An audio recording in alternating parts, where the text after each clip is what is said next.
उन लोगों के हाथ में जो मजदूरों के विरोधी हैं, जो मजदूरों का दमन करते हैं, मजदूरों का शोषण करते हैं।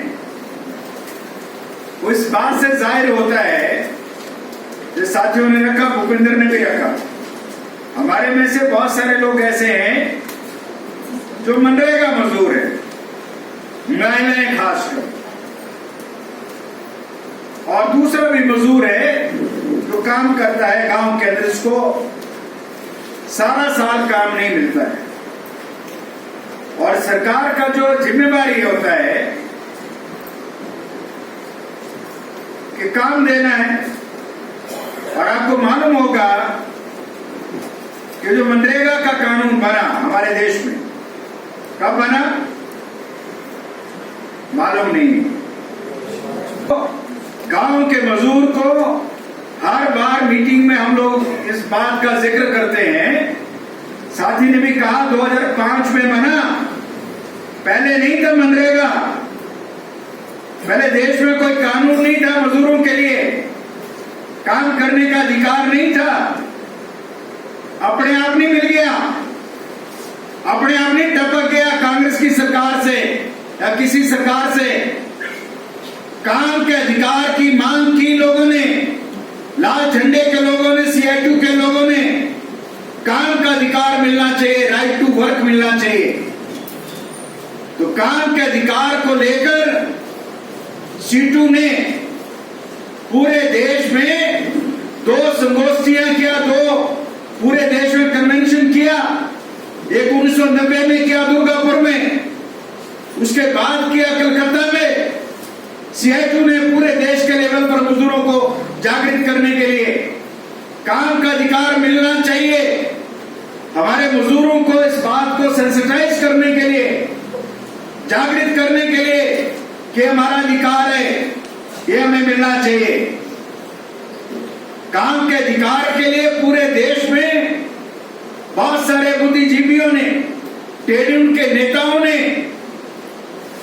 गोष्ठियां किया, आंदोलन भी हुए, बात उठाया, उससे निकला 2005 में मनरेगा, महात्मा गांधी रोजगार गारंटी योजना। गारंटी शब्द है, गारंटी। हमारे बहुत सारे नेताओं को इस बात का शायद ज्ञान है कि नहीं है, मुझे मालूम नहीं है, परंतु ये ऐसा कानून है इसमें हम DC से लेकर नीचे किसी भी अधिकारी का गला पकड़ सकते हैं। पता होना चाहिए, पर मालूम होना चाहिए कानून है क्या, उसके लिए पढ़ना पड़ेगा, मनरेगा का कानून पढ़ना पड़ेगा।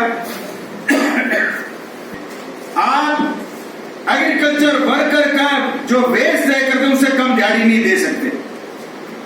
कृषि मजदूरों के लिए जो दिहाड़ी है, कृषि मजदूरों के लिए न्यूनतम वेतन है, उससे कम आप नहीं दे सकते। हर राज्य में कृषि मजदूरों के लिए वेतन तय होता है। क्या इसका भी आने वाले समय के अंदर हमें मांग करना पड़ेगा? हिमाचल के कॉन्टेस्ट में जो बात कर रहे थे, सुप्रीम बात कर रहे थे, 350 रुपया दिहाड़ी है। और मेरे को साथी बता, मैंने देखा नहीं, साथी विजेंद्र बता रहे थे, एग्रीकल्चर वर्कर का भी 350 ही नंबर 1 शेड्यूल है, 350 ही है। तो जो हम बात करेंगे, जो आगे मुद्दा बनेगा, मजदूरों को समझना पड़ेगा, नेताओं को भी समझना पड़ेगा। क्या मुद्दा बनेगा? मनरेगा का दिहाड़ी 350 जो एग्रीकल्चर के मजदूर को मिलता है, वो दिहाड़ी मिलना चाहिए। परंतु पहले पढ़ेंगे तब बोलेंगे ना। वीडियो काम मांगना है, उसको लेकर लड़ाई लड़ना पड़ेगा। कहां लड़ना पड़ेगा? किसके पास लड़ना पड़ेगा? पंचायत के पास।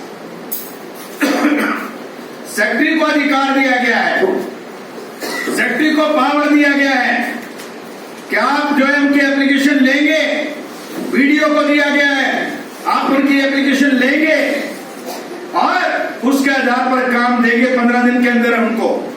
क्या हम ले रहे हैं? नहीं ले रहे।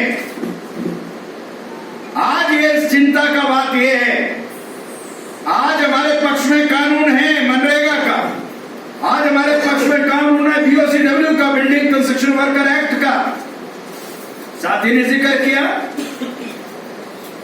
ये कानून अपने आप नहीं बन गया है।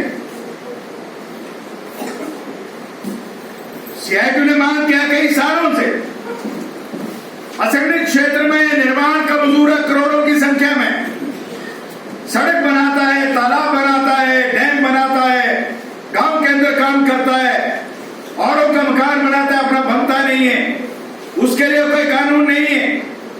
दवाई के लिए तरसता है, दवाई के लिए पैसा नहीं होता, बच्चे की शादी के लिए नहीं होता, वजीफे के लिए नहीं होता और पढ़ाई के लिए नहीं होता। तो इसलिए ये सारे उसके लिए अपने आप नहीं बन गए। BOCW building construction worker act अपने आप नहीं बन गया। 96 में जब ज्योति बसु को प्रधानमंत्री बनाने की बात हो रही थी, HD देवेगौड़ा प्रधानमंत्री बने उस जमाने में, इस लाल झंडे की ताकत से कानून बना। 96 में 14 साल लगे हिमाचल प्रदेश में लागू करवाने के लिए। उसको हाई कोर्ट जाना पड़ा, सुप्रीम कोर्ट जाना पड़ा, सरकार की जीभ निकल गई, तब जाकर जो है हिमाचल प्रदेश में लागू हुआ। बीजेपी के रहते वो किसी को बेनिफिट नहीं मिला। आज गांव गांव के अंदर अगर हम इस बात को समझेंगे, लोगों के अंदर ले जाएंगे, पहले नेता जी को समझना है, जो ऑर्गेनाइजर है उसको समझना है, ये कैसे बना, किसने बनाया, क्या लाभ है इसके। इसको अगर नहीं समझेंगे तो आप करोड़ों करोड़ों जो मजदूर है उसको संगठित नहीं कर सकते, उसको लाभबंद नहीं कर सकते। इस देश में ये व्यवस्था जो मैंने आपको बताया, ये पूंजीवादी व्यवस्था है। पूंजीवादी व्यवस्था क्या होती है? तो एक आदमी कमाता है, जो नहीं कमाता उसकी कमाई खाता है। साधारण भाषा में ये है, जो काम करने वाला है वो भूखा पेट रहता है, कम पैसा मिलता है, और जो नहीं कुछ कमाता वो उसकी कमाई खाता है। ये पूंजीवाद, ये शोषण, और शोषण का राज इस देश के अंदर है। और इसलिए हम क्या देख रहे हैं, राज चाहे कांग्रेस का हो चाहे बीजेपी का हो, उस राज में मजदूरों का न्याय मिलता नहीं है, मजदूरों का न्याय मिलता नहीं है। बताइए, 100 दिन का रोजगार गारंटी का कानून है, गारंटी है शब्द, गारंटी शब्द है, गारंटी, गारंटी काय की है? 100 दिन के काम की गारंटी है। क्या 100 दिन का काम मिलता है? क्या नहीं मिलता ना? तो नहीं मिलता। कानून आपके पक्ष में, कानून आपके हाथ में, आप उस कानून को लागू करवा सकते हैं, जीव निकाल कर देंगे वो रोजगार। करना क्या पड़ेगा? गांव के स्तर पर कमेटियां बनाकर जो है पंचायत में जाकर सेक्रेटरी को बोलना पड़ेगा, ये चिट्ठी, यह काम के लिए आवेदन, इसमें डेट डालो, रसीद दो, रसीद का प्रावधान है उसके अंदर। हमीरपुर में क्यों, जो हमीरपुर की बात कर, हमने संगठन और संघर्ष दोनों को साथ जोड़ा, संगठन बनाया, संगठन बनाने के साथ साथ जो जो बातें आड़े आई उन बातों को लेकर संघर्ष किया। पहले डीसी को घेरा, सबसे पहले मनरेगा कानून में प्रावधान है, क्या रसीद देंगे, डीसी को डीसी को हमने मजबूर कर दिया, ऑर्डर करो वीडियो को ऑर्डर करो कि सेक्रेटरी रसीद देगा, अगर नहीं देगा उसके खिलाफ कार्रवाई करो, ये ऑर्डर करवा दिए।